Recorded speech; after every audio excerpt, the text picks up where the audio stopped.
Assalamualaikum warahmatullahi wabarakatuh. Perkenalkan, nama saya Muhammad Randa dengan NIM 223384. Baiklah, di sini saya akan mempresentasikan hasil tugas saya yang berjudul Corrosion of Metal Implant.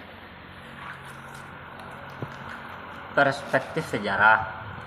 Sejarah biomaterial sudah ada sejak zaman kuno. Banyak dari dorongan awal yang dicoba oleh manusia untuk memperbaiki kelainan bentuk. Karena pada tahun-tahun sebelum anestesi dan asepsis, prosedur pembedaan terbatas pada permukaan tubuh.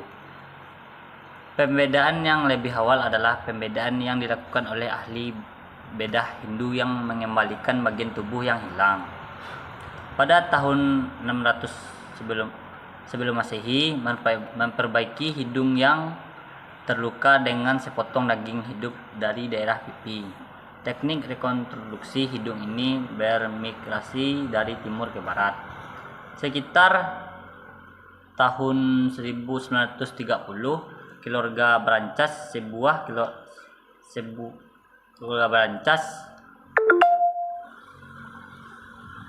orang yang awam Sisilia menyempurnakan metode yang sekarang disebut sebagai metode Italia untuk konstruksi hidung dengan menggunakan flap kulit yang diambil dari lengan.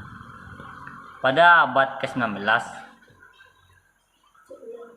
Giove dan Gliese di Inggris, David dan Kezajian di Amerika Serikat, serta Filator di Rusia, terdorong oleh tragedi Perang Dunia untuk melapori metode penutupan luka dan memindahkan jaringan yang lebih baru.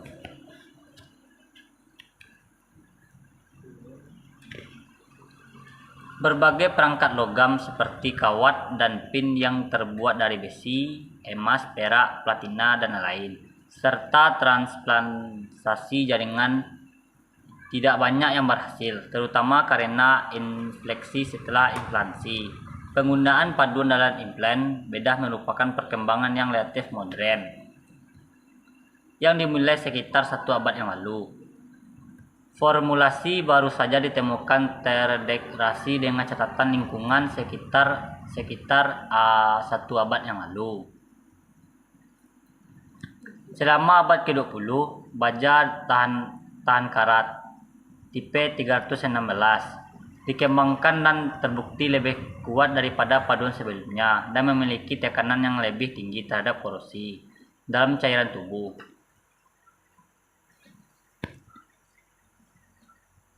Pada tahun 1930, paduan kobalt korium dikembangkan untuk industri kadirgartaan dan ditemukan memiliki karakteristik yang lebih unggul daripada baja untuk banyak aplikasi protestik. Sekitar pertengahan abad ke-20, titanium murni menggunakan korosi pada tingkat tertentu tergantung pada kondisi metalurgi, tegangan sisa atau servis sejarah thermal dan perlakuan permukaan akhir yang diterapkan sebelum inflamasi.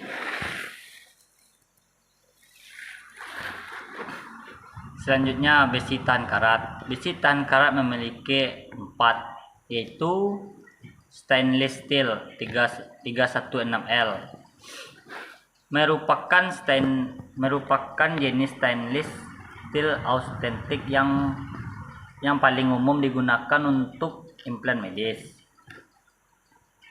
2. Memiliki kandungan kronium, nikel dan molybdenum yang membuat material ini tahan korosi. Sifat mekanik baik dan biokompatibel. 2. Stainless steel 304, jenis stainless steel austentik lainnya yang juga digunakan untuk implan, memiliki sifat tahan korosi yang baik meskipun sedikit lebih unggul dibandingkan stainless 316L. Sifat mekanik yang cukup baik dan biokompatibel.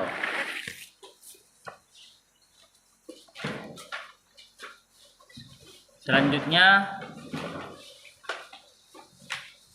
3. Kombal koronium alloy. Paduan logam yang mengandung kobal dan kronium memiliki sifat mekanik yang sangat kuat dan tahan korosi yang baik. Sering digunakan untuk komponen implan sendi seperti sendi pinggul dan lutut. 4. Titanium dan paduan titanium.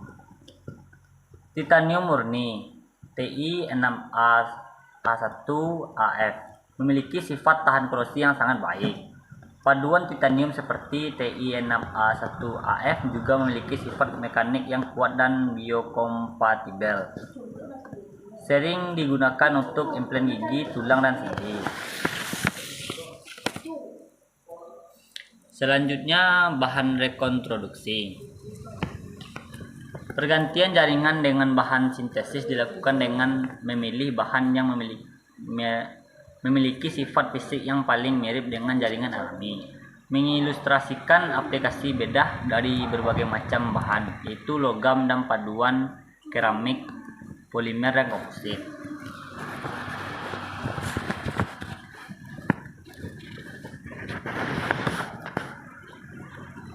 Bahan baja, karat, paduan titanium, dan paduan kobal kronium digunakan secara universal untuk sebagian besar aplikasi bantalan.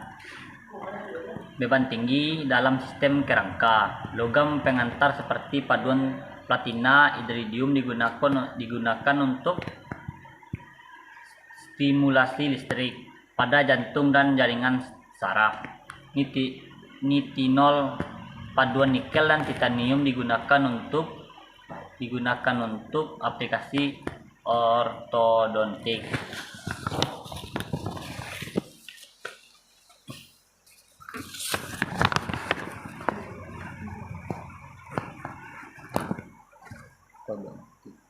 Logam pengantar seperti paduan platina, iridium digunakan untuk stimulasi listrik jantung jaringan saraf. Sifat alumina, zirkonia, dan keramik titania yang stabil dan lembaran memiliki potensi penggunaan dalam penggantian sendi ortopedia. Sifat lembaran kimiawi dan ketahanan abraif memberikan peningkatan dibandingkan logam yang sampai sekarang banyak digunakan. Keramik yang dapat berdegradasi yang hampir selalu didasarkan pada kalsium fosfat menemukan aplikasi dalam regenerasi jaringan keras. Kemiripan sifat keramik polimer dengan jaringan lunak manusia memainkan peran dominan dalam pergantian kulit, tenon, tulang rawan, dinding pembuluh darah, lensa payudara, dan kandung kemik. Sejumlah polimer sintesis menemukan aplikasi sebagai biomaterial.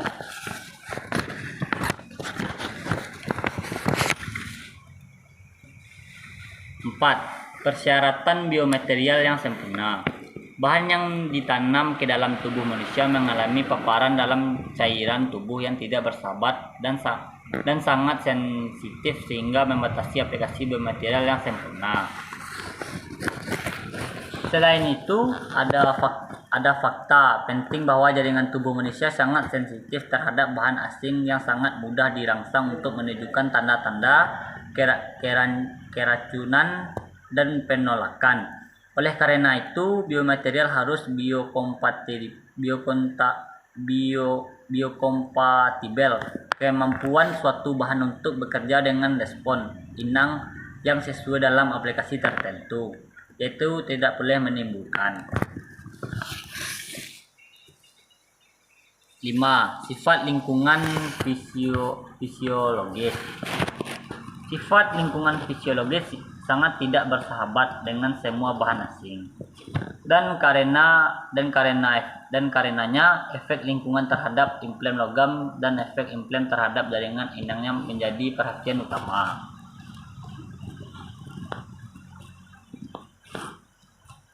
Ion klorida dalam serum dan cairan integrasi masing-masing adalah 113 dan 117 EMQ atau L, yang merupakan sekitar sepertiga konsentrasi air garam dan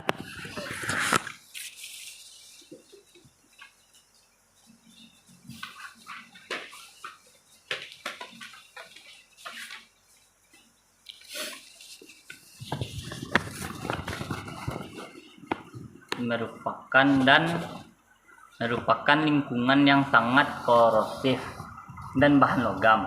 Lapisan air di lokasi implan secara alami akan mengandung banyak spesies ion terhidrasi.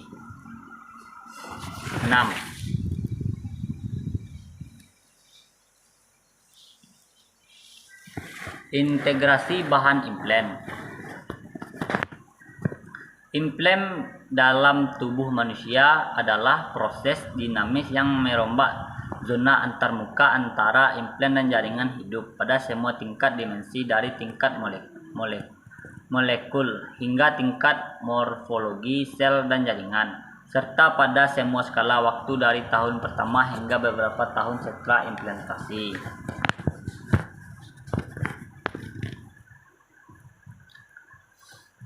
Perbedaan antara integrasi jaringan yang berhasil dan kegagalan mungkin terletak pada bagaimana permukaan biomaterial berinteraksi dengan mekanisme yang berbeda dari proses penyembuhan luka yang normal. Peradangan dan perbaikan adalah bagian dari proses penyembuhan luka yang normal.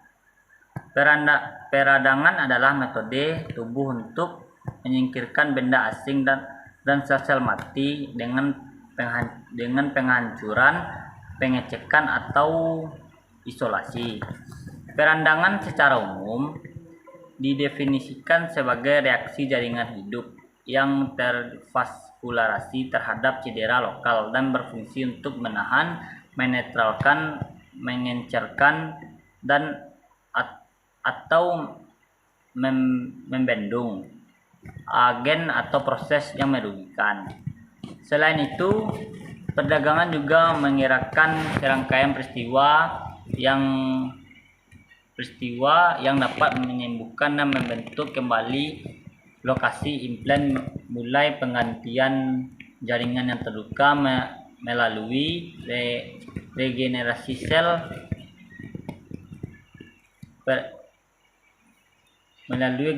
sel yang asli, pembentukan jaringan parut atau kombinasi keduanya.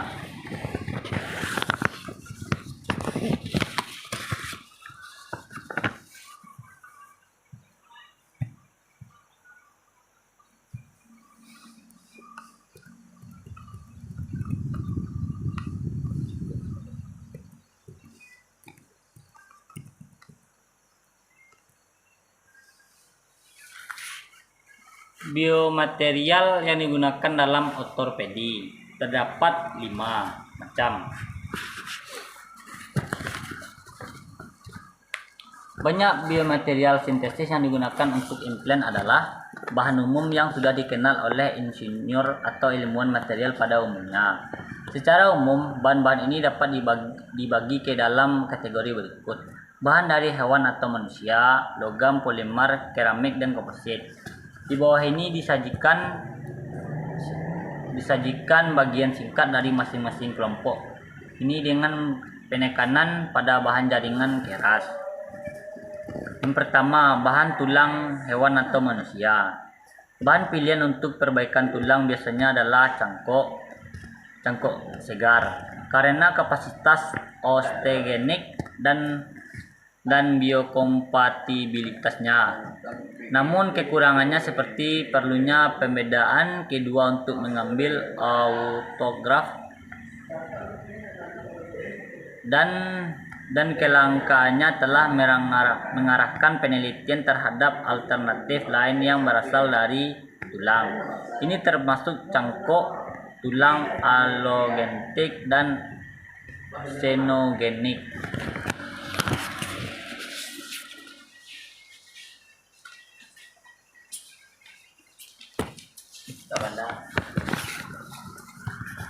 Kedua, logam. Modulus elastisitas dan titik leleh yang tinggi ditambah dengan keuletan logam membuatnya cocok untuk menahan beban tinggi. Oleh karena itu, implan sebagian besar digunakan untuk menggantikan jaringan keras. Sejumlah penulis telah mengulas penggunaan logam dalam implan. Implan logam digunakan untuk dua tujuan utama. Pertama, perangkat implan yang digunakan sebagai protesis berfungsi untuk menggantikan sebagian tubuh dan mencangkup perangkat seperti penggantian sendi total dan pelat tengkorak. Kedua, sebagai perangkat fiksasi yang digunakan untuk menstabilisasikan tulang yang patah dan jaringan lain selama proses penyembuhan. 3. Logam yang paling umum digunakan adalah titanium dan paduan kobalt kronium. 3. Polimer. Polimer adalah bahan dengan berat molekul tinggi berantai panjang yang terdiri dari unit monomer yang berulang selain komposisi kimia. Variabel lain seperti distribusi berat molekul dan tingkat ikatan silang mempengaruhi sifat fisiokimia mereka. Sifat-sifat polimer memiliki kemiripan yang dekat dengan jaringan lunak dan karenanya berguna untuk menggantikan kulit, tendon, tulang rawan, dinding pembuluh darah, dan lain-lain. Keempat, keramik. Keramik yang digunakan untuk perbaikan dan rekonstruksi bagian tubuh yang sakit atau rusak dikenal sebagai keramik. Dari sejumlah besar keramik yang dikenal, hanya sedikit yang sesuai dengan biokompatibilitas. Keramik ini dapat dikelompokkan berdasarkan reaktivitas relatif dalam lingkungan fisiologis keramik yang kaku, keras, dan stabil secara kimiawi, dan sering digunakan untuk situasi yang membutuhkan ketahanan aus. Aplikasinya meliputi pergantian pinggul, lutut, gigi, tendon, perbaikan penyakitan periodontal, rekonstruksi maksilofasial, dan lain-lain. Implan yang berasal dari biokeramik dalam beberapa tahun terakhir memainkan peran yang semakin penting. Selanjutnya, komposit. Material komposit adalah campuran dari dua atau lebih fase yang diikat menjadi satu sehingga transfer tegangan terjadi melintas batas fase. Melibatkannya karena tegangan ini ditransfer karena rongga bahan. Biasanya material komposit dirancang untuk memberikan kombinasi sifat yang tidak dapat dicapai dengan material fase tunggal.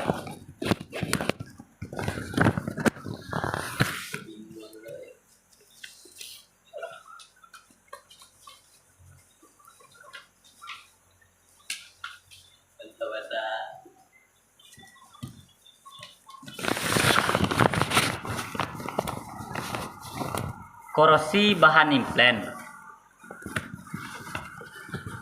Implan paduan logam tidak diinginkan proses degradasi dapat menurunkan integrasi struktural implan dan pelepas produk degradasi dapat menimbulkan biologis dan merugikan inap. Degradasi dapat terjadi akibat fenomena pelarutan elektrokimia, keusan atau kombinasi sinergis dari keduanya. Proses elektronika dapat mencakup korosi umum yang secara seragam mempengaruhi seluruh permukaan implan dan korosi lokal yang mempengaruhi bagian perangkat yang terlindung dari cairan jaringan. korosi celah atau bagian yang tampak acak di permukaan korosi sumuran.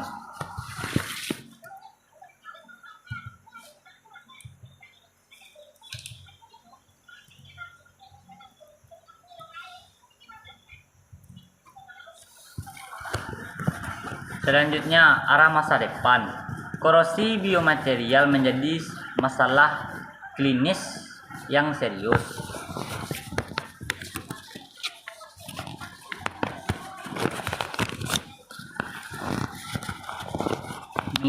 Memiliki masalah klinis yang serius. Meskipun bahan implan yang mudah terkorosi yang digunakan di masa lalu telah diganti dengan superalloy tahan korosi modern, proses korosi yang merusak telah diamati dalam pengaturan klinis tertentu. Ada alasan untuk meyakini bahwa perhatian terhadap variabel yang terkait dengan pengaturan klinis tertentu. Ada masalah untuk meyakini bahwa perhatian terhadap variabel yang terkait dengan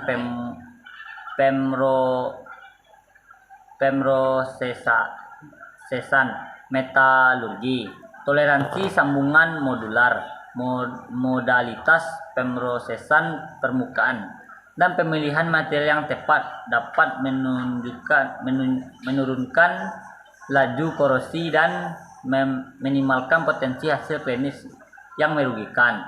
Konsekuensi klinis dari peningkatan kandungan logam dalam cairan tubuh dan organ. Jarak jauh pasien yang memiliki implan logam perlu dijelaskan. Diperlukan kerja keras untuk mengetahui bentuk kimiawi logam, sifat ligan, dan pada akhirnya potensi toksitasinya. Baiklah, sampai di situ presentasi saya. Kalau ada salah dan janggalnya, saya mohon maaf. Wabillahi taufiq hidayah. Wassalamualaikum warahmatullahi wabarakatuh.